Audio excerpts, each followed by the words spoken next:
শয়তান রাত্রিবেলায় ঘুমের মধ্যে অলসতার 3টা গিট্টা দেয়। কয়টা গিট দেয় না? এরকম 3টা গিট দেয়।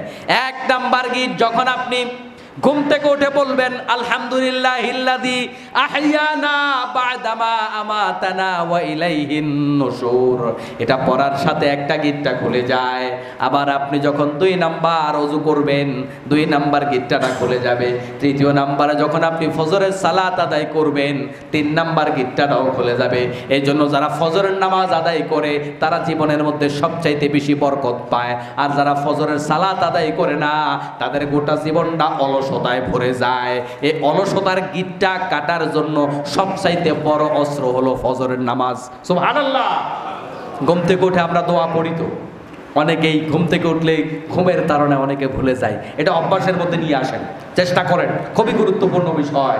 আলহামদুলিল্লাহিল্লাযী আহইয়ানা বা'দামা আমাতানা, আল্লাহ তোমার প্রশংসা, তুমি যে মরার পরে আবার আমারে জাগায় দিলা। সুবহানাল্লাহ বলেন। ঘুমাইলাম মানে কি? মারা গেলাম। ঘুমের মধ্যে যদি আপনারে তরবারি দিয়ে 1 কোপ দিয়ে আপনারে 2 টুকরা করে দেয়, আপনি কিছু করতে পারবেন?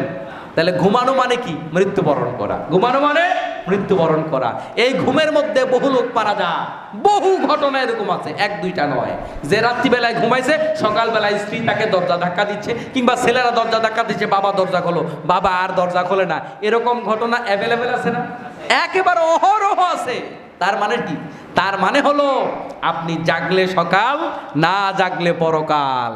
তাহলে আমরা যে ঘুমালাম, এই ঘুম মানে ঘুম নয়, এই ঘুম মানে হচ্ছে মরণ। এজন্য আল্লাহর কাছে বললাম, আল্লাহ তোমার কাছে প্রশংসা, আমি যে মরার পরে আবার তুমি আমারে জিন্দা করে দিলা। সুবহানাল্লাহ। আপনি বলেন তো, মরার পরে আবার যে আপনাকে প্রাণ দিল, এটা কি প্রশংসা করার দরকার আছে না নাই?